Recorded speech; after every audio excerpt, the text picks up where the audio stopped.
Dans cette vidéo, je vais vous présenter la notion centrale d'intégrale définie sur un intervalle fermé. Pour y arriver, j'utilise les sommes de Riemann. Soit une fonction f et un intervalle AB.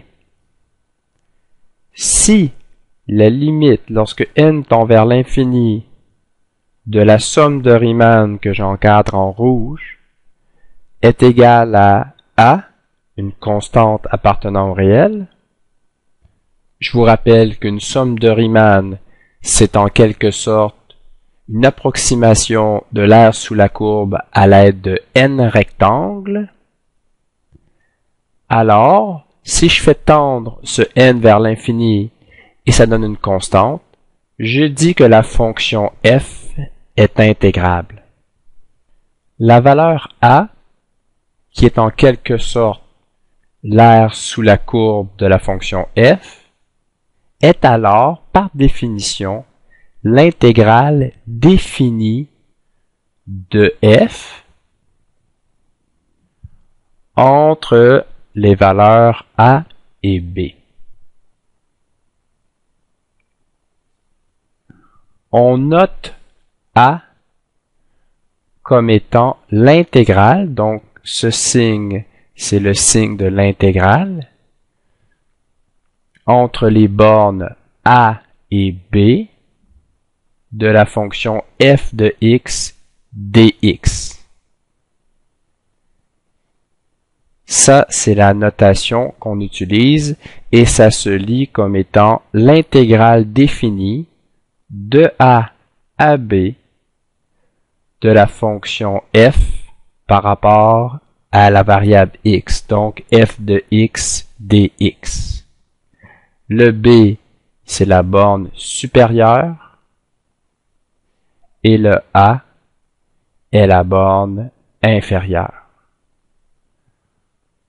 Personnellement, la façon dont j'interprète cette notation, c'est la suivante.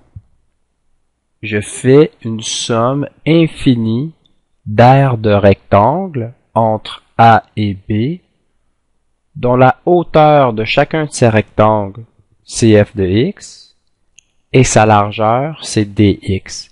Évidemment, ici, dx tend vers 0. Le dx m'indique également que c'est la variable x qui parcourt les valeurs entre a et b. Et le grand S stylisé qui me sert de signe pour intégrale fait allusion à une somme infinie d'aires de rectangles entre A et B. Une fonction quelconque n'est pas toujours intégrable sur un intervalle AB. Mais si la fonction est continue sur AB, alors elle est toujours intégrable. Donc, il y a moyen de calculer l'aire sous la courbe. Si je regarde le petit graphique, ça veut dire que entre A et B, la région A, on peut la calculer en faisant une approximation de n rectangles et en faisant tendre le n vers l'infini. En résumé, A est égal à l'intégrale définie de la fonction f de x pour des valeurs de x entre a et b, ce qui est égal à la limite lorsque n tend vers l'infini d'une approximation de a par l'aire de n rectangles, donc la somme des ai lorsque i commence à 1 et termine à n, ce qui est égal, si j'utilise la notation détaillée des sommes de Riemann, limite lorsque n tend vers l'infini de la somme des i qui va de 1 à n, f de ci pour la hauteur des rectangles, delta xi pour la largeur des rectangles. Bon, voilà ce qui complète la portion un peu plus théorique du cours. Je poursuis maintenant avec un exemple concret de calcul d'intégrale définie. Je dois calculer l'intégrale définie de la fonction 1 moins x carré lorsque les valeurs de x varient entre 1 et 5. Et ça, je dois le faire en utilisant les sommes de Riemann. La fonction 1 moins x carré est un polynôme, donc c'est une fonction continue sur les réels. Si elle est continue sur les réels, elle l'est également sur l'intervalle fermé 1 à 5. Donc, par le théorème, je sais que cette fonction est intégrable entre 1 et 5. Ça veut dire que je serai en mesure de calculer l'aire sous la courbe. Pour construire ma somme de Riemann, je subdivise premièrement l'intervalle 1, 5 en n sous-intervalles. Pour m'aider à faire cette subdivision, je vais dessiner cet intervalle de 1 à 5 et établir clairement les bornes supérieures de chacun de ces sous-intervalles. Donc, je dessine cet intervalle en orange. Je commence à 1 et je termine à 5. J'aurai plusieurs bornes qui vont définir les sous-intervalles. La première borne, c'est 1 plus quelque chose. Or, la largeur d'un sous-intervalle, c'est la longueur de l'intervalle du grand intervalle, 5 moins 1 divisé par n, donc c'est 4 sur n. La première borne devient donc 1 plus 4 sur n, la deuxième borne 1 plus 2 fois 4 sur n, la troisième 1 plus 3 fois 4 sur n, et ainsi de suite. La ième borne sera donc 1 plus i fois 4 sur n. Et évidemment, la dernière borne, la nème, c'est 5. Maintenant, je suis en mesure de faire la somme de Riemann. La somme de Riemann, c'est additionner l'aire de n rectangles. Donc, j'additionne i qui va de 1 à n des AI. Or, les AI, pour les calculer, c'est la hauteur fois la largeur. Et la hauteur, c'est l'image de la borne supérieure. F de CI, c'est la hauteur. Et la largeur, c'est delta XI. Elle est constante ici, peu importe le rectangle choisi, c'est 4 sur n. Donc maintenant, je remplace le CI, la borne supérieure, par l'expression justement que j'ai trouvée, qui est 1 plus 4i sur n. Donc j'ai f de 1 plus des multiples de 4n, donc plus i fois 4 sur n, fois la largeur 4 sur n. Or, le nombre 4 sur n, je le considère comme une constante et je le sors de la somme, et j'applique la fonction f.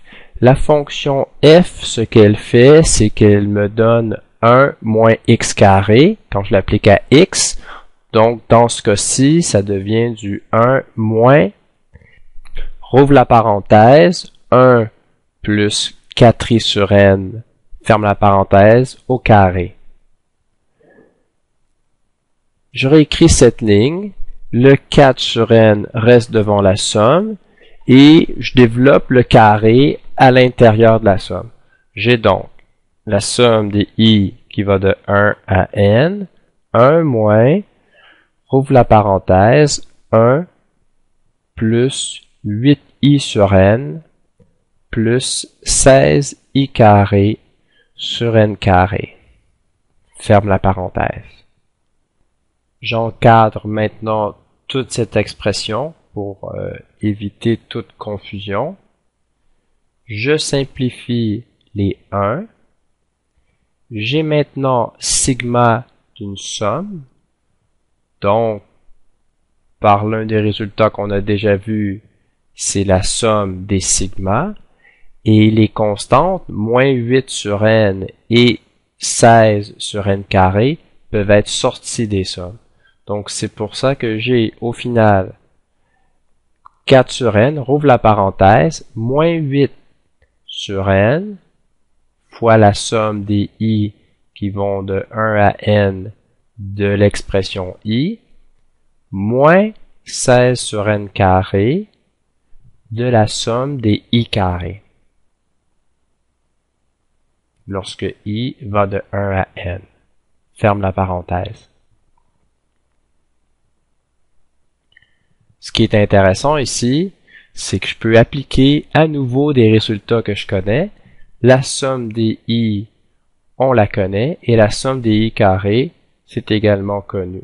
J'ai donc 4 sur n fois moins 8 sur n. La somme des i, c'est n par n plus 1 sur 2, moins 16 sur n carré, fois la somme des i carrés, c'est n par n plus 1 par 2n plus 1 divisé par 6. Je ferme maintenant la parenthèse en orange et le crochet en vert. Je peux maintenant simplifier une paire de n dans le premier terme de la somme et une deuxième dans le deuxième terme de la somme.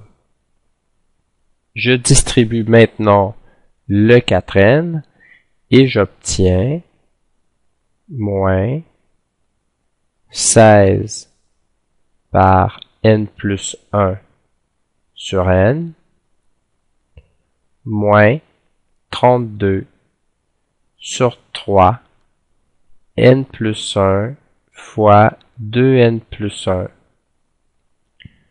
sur n carré. Cette expression représente l'aire sous la courbe approximée à l'aide de n rectangles. C'est la somme de Riemann. Or, pour connaître la valeur de A, je fais tendre ce n vers l'infini, donc le nombre de rectangles vers l'infini. Limite, lorsque n tend vers l'infini, de l'expression que j'ai notée par étoile là, pour éviter de la réécrire, et j'observe que ça donne moins 16 moins 64 tiers. Je ramène ça sous un même dénominateur, moins 112 tiers. Je l'évalue avec la calculatrice, ce qui donne moins 37,33. Ce qui est intéressant ici, c'est que l'aire sous la courbe est négative. Le terme est négatif. C'est un phénomène qui est important que l'on comprenne dès maintenant. Donc, le calcul d'une somme de Riemann et le calcul d'une intégrale indéfinie peut être autant positif que négatif. J'ai représenté graphiquement la fonction f. F de x, c'est 1 moins x carré. Elle se situe souvent sous l'axe des x. La région qui m'intéressait, le A, l'aire sous la courbe, en quelque sorte, c'était entre les valeurs de x, 1 et 5. Or, on voit qu'on est en dessous de l'axe des x. Lorsqu'on est en dessous de l'axe des x, l'intégrale définie nous donne une valeur négative. C'est tout à fait normal, puisque dans notre calcul des sommes de Riemann, la hauteur c'était f de x, et dans ce cas-ci, les f de x sont négatifs. Donc, voilà pour ce vidéo. Merci, au revoir.